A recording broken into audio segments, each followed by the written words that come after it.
sports are really important vehicles for relationships.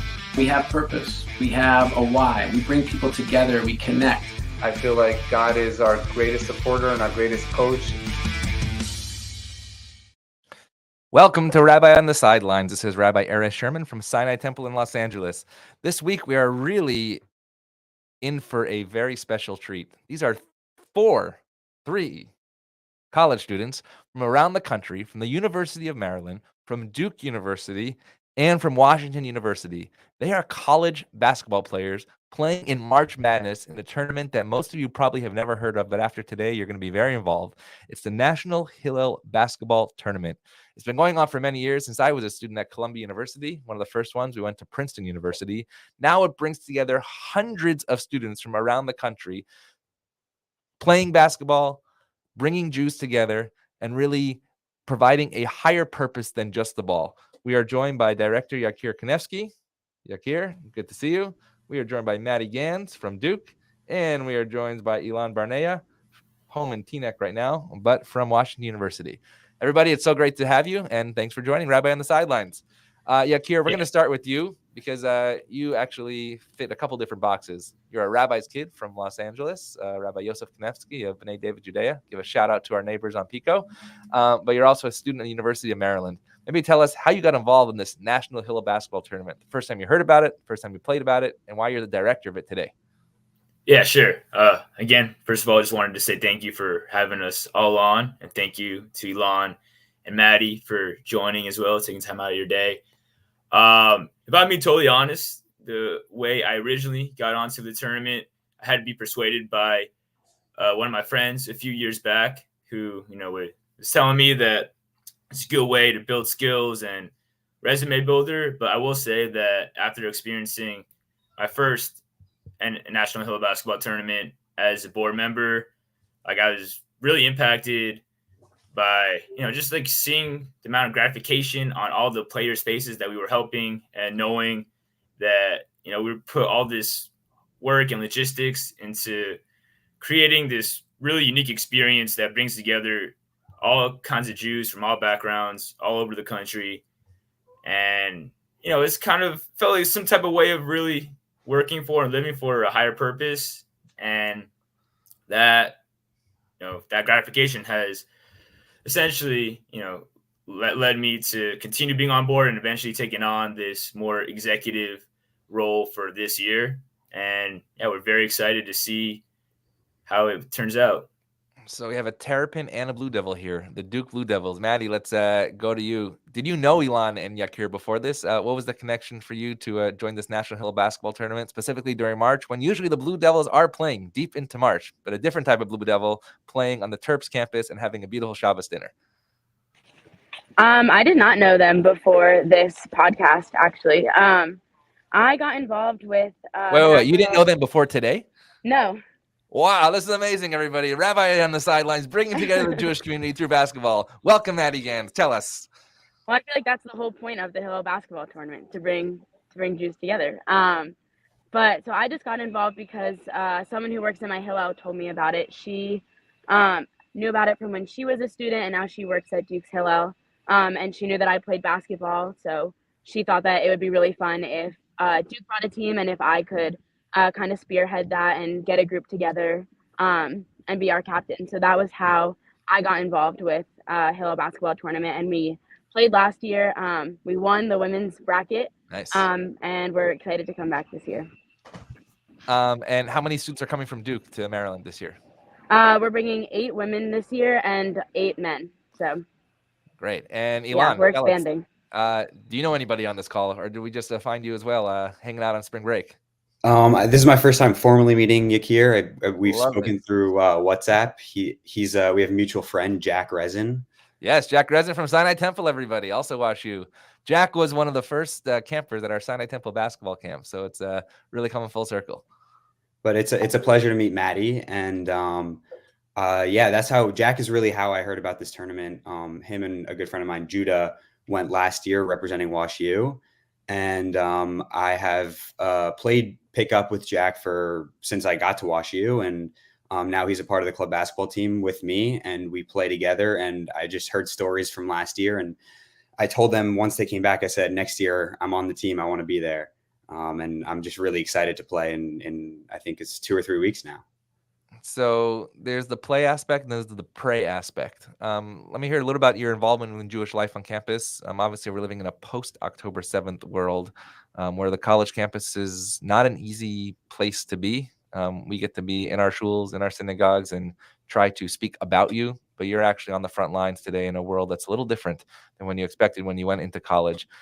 Maybe Maddie, about Duke. What's your involvement in Jewish life at Duke, and what does that look like today? Maybe something that we don't know that can inspire us today. So I'm a student intern at Hillel, our Jewish life at Duke. So I'm pretty involved that way, planning events for students. I help run Shabbat. So we do like a host your own Shabbat series where different students around campus get to host people for dinner. So I'm in charge of planning that. We also have a really large cohort of people who took gap years in Israel. So planning events for them and making sure that they have like a continued education on Israel and that kind of thing. So that's kind of my involvement. Duke is really fortunate in getting incredible speakers to come and speak. We had like families of the hostages and Yair Rosenberg, who's a journalist, come. We had Naftali Bennett come last year. So I feel really, really lucky to be at Duke, especially now, because we have an incredible support system. So, and with that incredible support system, have you faced any or seen any either anti-Semitism, anti-Zionism, and what does that feel like as a college student on a campus in this country today? Definitely less than there is at other schools. There was a vigil put out on Monday for 150 days since October 7th. There were 1,200 Israeli flags put up on one of our quads, and there was a group of around 20 pro-Palestine people holding up flags and handing out flyers. But that was kind of the first incident that I had seen. I was also abroad last semester, so I wasn't really here kind of in the immediate aftermath of October 7th, but that was the first thing that I had seen on our campus. And even still, there was a larger turnout of Jewish students kind of in support. So yeah, I'm very fortunate to be here. And so, Yakir, you are seeing your work come to action right now, literally meeting Maddie and Elon on live TV and Rabbi on the sidelines and basketball and faith all coming together. Number one, how does it feel to realize that this is actually coming together? And two, what are your goals beyond just this ball, especially in a post-October 7th world? Yeah, so I mean, I guess we're already kind of completing our mission of meeting Jews from different places and all bonding to an extent. So that's definitely very gratifying. And, just generally our mission beyond just the basketball, this is something we've been saying kind of all year, especially since October 7th and any spikes in anti-Semitism in the country and specifically on college campuses. That I think this tournament, more than any other year, is really an opportunity to empower all these Jewish college students as they come together and, just being around people that you don't even know from different places, but who share, certain experiences and certain issues. We just really hope that people continue to make new bonds and that after this tournament, just Jewish identities of everyone will be reaffirmed to an extent. And how many students are you expecting? So we're going to have 400 players, but we're expecting probably another around 200 fans as well. And how many universities are represented in those 400? I don't know the exact numbers. I want to say around 50. That's amazing. More. 50 universities of Jews around the country coming for this basketball. Elon, what are you expecting out of this tournament, and what do you hope to then bring back to a place like WashU? I think mostly what I'm expecting out of the tournament is just community. How about a win? A win, of course. That's what we're going for. But I think community is a big aspect and something that I find amazing within the Jewish community, specifically in the post-October 7th world. I think that right now, I love basketball. I grew up playing basketball, and now bonding over not only basketball but shared Jewish identity in a place where there's going to be hundreds of Jewish students is just something that I'm so excited for and I think is incredible. And in today's day and age is just so important because it'll help me hear experiences from students who aren't as lucky as I am having such a large Jewish community at WashU, while also hearing experiences from students similar like Maddie at Duke, who has a large Jewish community, a supportive Jewish community. And I think bonding over basketball and Judaism is just something that I value and something that is extremely important today. And what was your experience in terms of your Jewish life growing up? Obviously, you said the Schechter School, but also when you got to college, what was the inspiration to say, I want to be a proud Jew on campus at WashU? So for me, it was Judaism has always been part of my identity, and my parents are Israelis, and that's always been something that I've always been proud of. But I think that getting involved with Chabad and Hillel, especially in post October 7th life, has been something that was kind of like the awakening for me again. Interesting. I began getting more in touch with my Jewish identity from when I was a child. I was very in touch, and then again now, and starting to just get more involved. I created an intramural basketball team. We're the Tel Aviv Maccabees, Nice. and we're a team of Jewish students, and we just like to play ball. And also going to Chabad and for Shabbat dinner, or going to community programs with Hillel for remembering the survivors or those lost, has just been something that has really been important to me. And that's how I think is mostly centered my Jewish identity within my campus. And so let's talk about the sports piece for a second, because obviously the show is about sports and faith. People thought it was crazy that a rabbi would actually spend their time speaking about this, but then this is happening where Jews are being brought together from the next generation. That gives us hope, again, because of a basketball. If a basketball was not brought into play, Yakir, Maddie, and Ilan would not be on this call right now, and you'd not be meeting each other. Maybe through different circles, but not necessarily through this. What do you see as the power of sport to, number one, bring the Jewish community together, but then also build bridges outside of the community? Have you seen that on your campus or that throughout your life in sports? Maybe Maddie, start with you. I mean, I think it's just fun involving sports. And I feel like when you bring together people of the same religion, it's normally in a religious context, but not all Jews are religious and not all Jews practice Judaism the same way. So I think bringing together people over this shared interest is a way to kind of find this commonality between all of us. And it's fun to be competitive and all of that. And you also get to support your friends. I think it's just a great way to bring together similar people who might not even share similar aspects of their Judaism in that way. Here's my question. Are you in Sheshevskyville right now? I am not, but I did camp out for the UNC game. That is amazing. And I actually would love to introduce you to the announcers of that game, Dan Schulman and Jay Billis, who are one of our first guests here on Rabbi on the Sidelines. And oh, wow. Any connection with the athletic teams besides Hillel? For instance, as Coach Shire, who's a former Maccabi player, does he know about something like this? We really want to get him involved. We want to have him coach one of our practices, but he's pretty busy and it overlaps with March Madness. So, and we don't need the help. We won without him. So. Oh, I love it. I love it. John Shire, Coach Shire needs the help of our Hillel tournament, but I do think it's a really important piece. I know, for instance, I don't know if Auburn's sending a team, Yakir, but Coach Bruce Pearl has been so influential in the Israel conversation, bringing his mostly African-American Christian team to the land of Israel. Just last year, Tommy Lloyd for Arizona brought his team. And in fact, Arizona's playing UCLA and USC this weekend. And we're trying to connect with him, how somebody who's not Jewish is bringing a team to Israel. What it shows the non-Jewish athletes and what it shows the Jewish community is a beautiful bridge as well. And so let's talk about I know Yakir and I have been talking about a couple months, what's the point? And then let's raise some money for something special. You're going to be raising money for Shara Negev, which is an area near the Gaza border in the Gaza envelope. Yakir, how did you connect with them? What was the inspiration for them? And what do you look also to give back after this weekend? Yeah, so, I got to give a lot of credit to my colleague, Oriamiel, for creating that connection. But essentially, we wanted to do something, given that we're a Jewish tournament that, advocates for, just Jews all over the country and Israel as well, which is obviously a big part of our Judaism. We wanted to do something that would help Israel to some degree. And especially, given that we are a sports organization, wanted to a fundraiser that would involve sports to some extent. So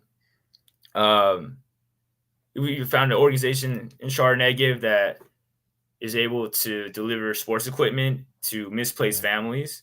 Nice. And we found that this is just a very important aspect because, I know for myself and probably anyone else that has played sports, that there is some kind of almost like transcendent element of sports that once you start playing, it kind of just like takes you out of anything you're dealing with. And you're just so in the moment, so focused on just one thing, just having fun, being competitive.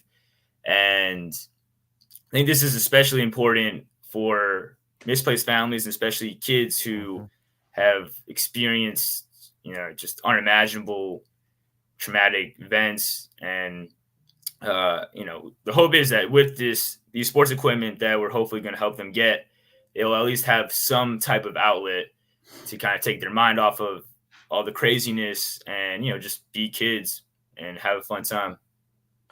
So I'm going to ask 3 questions. I want you to think about it. We're going to start with an easier one and then get to the, I don't want to say more difficult one, but more thoughtful one.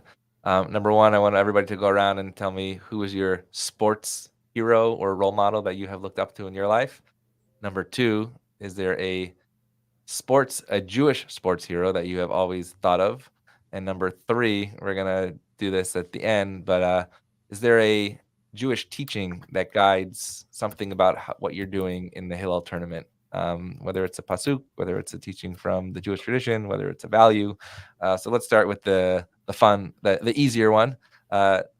Your favorite athlete that you've looked up to, if you could meet them one day, who would that be? Ilan, who do you got? I think my answers are on my wall behind me. Michael Jordan, and who's the Thunder? Who are you going for there? I grew up a big Thunder fan, so Russell Westbrook has been my nice. little more controversial of a player to be a fan of. But Michael Jordan was my dad and his brother's idol growing up, and he imparted that onto me. And then Russell Westbrook was been my my introduction to the sport when I was growing up. That's amazing. Well, he was very present here in Westwood, specifically with the Clippers as well. Yakir. Yes, actually, I would say Drew Brees, Wow. both because I am a Saints fan, and obviously he is one of the pillars of Saints Nation, Who Dat Nation. But also, he really is someone that he's a really religious man. So he values religion, he also values family, and isn't so much about the flashy life of being an athlete. So I always admired that. Nice. And Maddie. I'm a strictly Duke sports fan, so I gotta say my all-time favorite is Grayson Allen, which is probably a hot take, but I think he's awesome. His win as a freshman against Wisconsin was awesome. So, and then I have to go with Shire, of course. Just the way he does support the Jewish community here while still maintaining his role as head coach of the Duke basketball team, I think is really admirable. So, are you from North Carolina? No, I'm from New York City. Oh wow! So you really know your Duke history though from diehard Duke before fan. Your time. Yeah, that's amazing. That's amazing. Well, I would say, as you see the guy behind me, Coach Jim Boeheim, who I grew up around and saw the goodness that he brought to not just the Syracuse community. Actually, I can tell you this here that one of the first days of the war, President Herzog from Israel gathered sports people, and Coach Boeheim was on that call, and he wrote to me after saying, "Thank you for educating me." And it was only happened because of the power of sports as well. How about so you mentioned Shire as the Jewish sports perhaps person. How about Yakir and Ilan? Anybody in the sports world that happens to be Jewish that uses their Jewish identity to impact the world? I think more recently we got Denny Avdia with the Washington Wizards. He was somebody that my friends over in Israel kind of put me onto when he was coming up in Israel as a player. But then more personally, I think it has to be for me, my uncle and my dad both played. My uncle played in Liga Lumit in Israel as well for Seton Hall for 2 years under PJ Carlissimo. What's his name? Asaf Barnea. Wow, no way.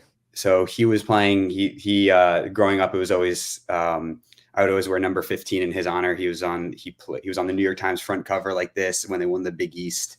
And so that was kind of my inspiration growing up to kind of follow in his footsteps, mimicking his highlights and playing like him. What year was that? That was 91. 91, the Terry DeHare years. Yes. Oh my gosh, I was at those games. Wow, that's amazing. That's amazing. Wow. And Yakir. So honestly, I think what comes to mind is Julian Edelman. Still not sure if he's like whatever. I think his dad is for sure Jewish. Forget if his mom is not, but regardless, I just remember seeing all these videos of him kind of sharing Jewish culture, like having like I think a Pesach Seder with some of his teammates, and I always thought that was really cool. Kind of, I feel like a lot of non-Jews have certain conceptions and stereotypes about Jews, so it's cool to see someone like Julian Edelman who is kind of sharing the other side of Judaism, the side that we see, the more joyous side. And that was very inspirational for me. Yeah, it's interesting. His name comes up often in terms of especially anti-Semitism, anti-Zionism, and what he's doing, with the shoes and being a proud Jew on the field and, as importantly, off the field as well. How about a teaching that comes from anywhere in the Jewish tradition that also guides you both as students, as Jews, and as athletes this month? Who wants to go first? Let's start with the rabbi's son. Yeah, no, I always get that too. Don't worry.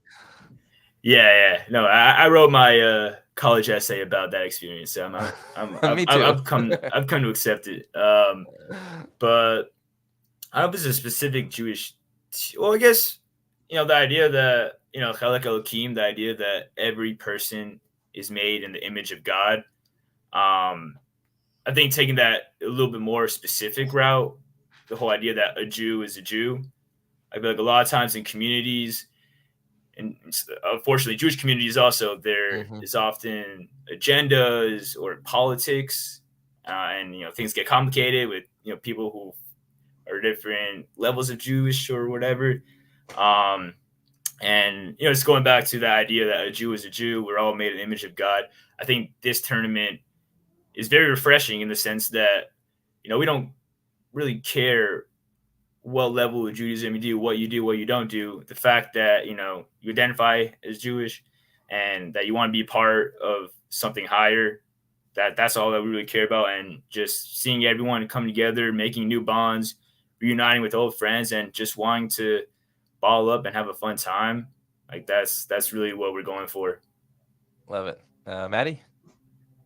I think a lot about Tikkun Olam, and I think that also goes with this tournament because it would be really easy to just have this tournament and all have fun and play basketball and all of that, but we still are incorporating this aspect of seeing how we can help others and like especially those in Israel right now.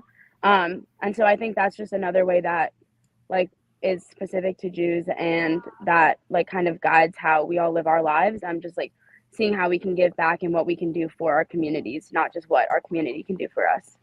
Love it. And Elon? I think something that has guided me has been my connection to Israel, but specifically growing up every year and every holiday, we're saying Hashana Haba B'Yisraelim, like next year in Jerusalem. And whether or not it's actually Jerusalem or Israel, hopefully it's Jerusalem as well, it's just been something that has connected me in this kind of common sense among me and my Jewish teammates and my Jewish opponents has always been like this connection that like we all wish we could be playing right now in Jerusalem together, supporting our Jewish brothers and sisters and kind of this shared aspect for love of the Holy Land and just a mutual understanding that I know that anytime I meet somebody and they say, oh, I'm Jewish, all of a sudden there's so many walls are broken down and so many understandings and connections are built without any words being said. And that's something I'm always grateful for and something that's just kind of surrounded my life since I've growing up in Schechter and among the community. Well, you gave me an idea. Maybe, Yakir, we extend the National Hillel Basketball Tournament to Israel in the coming years and play it in next year in Jerusalem too. Two more questions. How do you scout? Tell me about this tournament. Who's looking good? Who we're gonna look for, and who you're nervous about, and who you're ready to see on the court. Yeah, so I mean, maybe I'm just saying this because Maddie is here, but I definitely could see Duke going back to back for the Tier 1 champions. But okay, I mean, well, Elon, is Yogi playing or not? Last I heard, no. Oh, okay. I was gonna say inside scoop here on Rabbi on the Sidelines. Who's gonna be playing on the court? It's like LeBron and the ankle last night. Wow, this is a big deal. Yeah, I mean, no, regardless, I think WashU has some talent. Look, I just hope I love YU, but I just hope there's a new school that comes up on top for the men's tier one. I will say that we have one of my fellow Maryland teams is looking pretty good. So yeah, that's some scouting I got.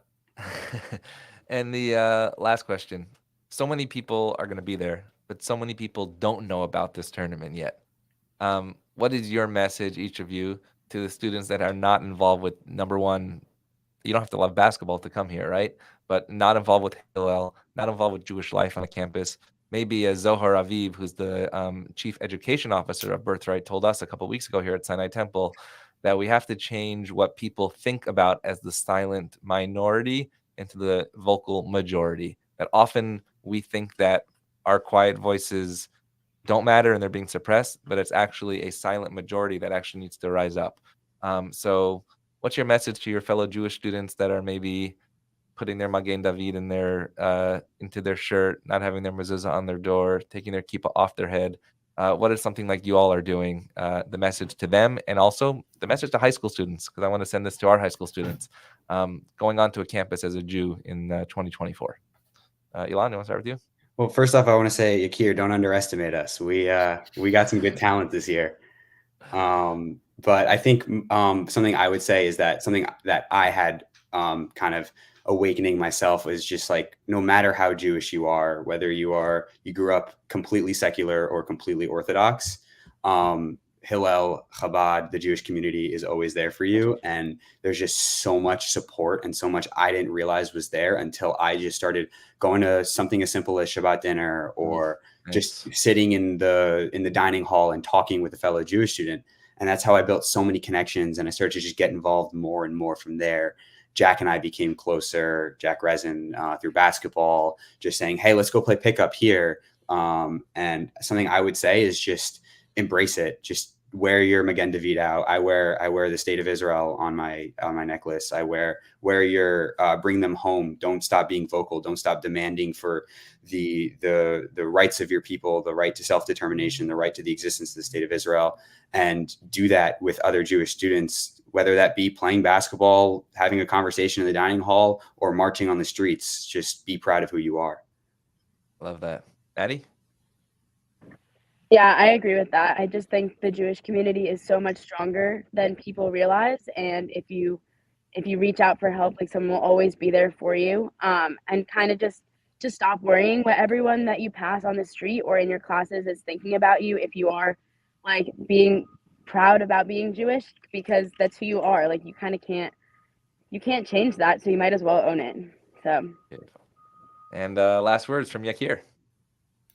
Yeah, so it's interesting. I do think that to some extent, people are kind of told specific things about Judaism and how you're supposed to do it as you grow up. One big awakening I had from my gap year at Oraita was that, really at the same time, while on one side there's some uniformity within Judaism and things we all supposedly should be doing, I think everyone's really got to find what they specifically gravitate to within Judaism, because Judaism is obviously a very broad, religion and subject. And I think it's really important to take time to understand your personal values, what really motivates and drives you to get out of bed every day. And I really do think that people who understand those values could relate that to some aspect of Judaism in some kind of way. And that could serve as guidance to figure out what your role could be and how you could get involved in your communities on campus. So I want to tell you all three that over the last 151 days, the message coming back to us has been very depressing from college campuses. But for these last 30 minutes, to hear from WashU and Elon and Maddie and Duke and Yakir at Maryland, I take away a very inspiring message, knowing that I'm sitting in a shul and guiding my flock, if you wish, and Yakir, your dad, same thing in our city, and you guys in Teaneck in New York City and all around the country. But if the future is the three of you and so many more like you and the 400 students that are going to be playing and the 200 that are going to be watching and all the people that are going to be following you all, I know that we have a very, very bright future, not just for your universities, but for the American Jewish community and for the people of Israel as well. And so we are cheering on all of you. We hopefully will have a recap of the tournament in a couple of weeks. Hopefully you all are still talking by then, but really, as I say, it's beyond the ball. What you are doing is it's truly a mitzvah. It's bringing the Jewish community together. It's showing that message that this simple basketball can bring people across the aisles together as well. So we are so thrilled. I know this was a long time coming. Yakir, thank you for your leadership, has brought to you to Rabbi on the Sidelines. We're going to get this message out to Hillels, to campuses, to universities, to synagogues, to churches, to everyone, making sure that knowing that the difference that you all are making. It's so wonderful to have you guys on Rabbi on the Sidelines, and we'll see you guys soon. Have a great day and enjoy March Madness.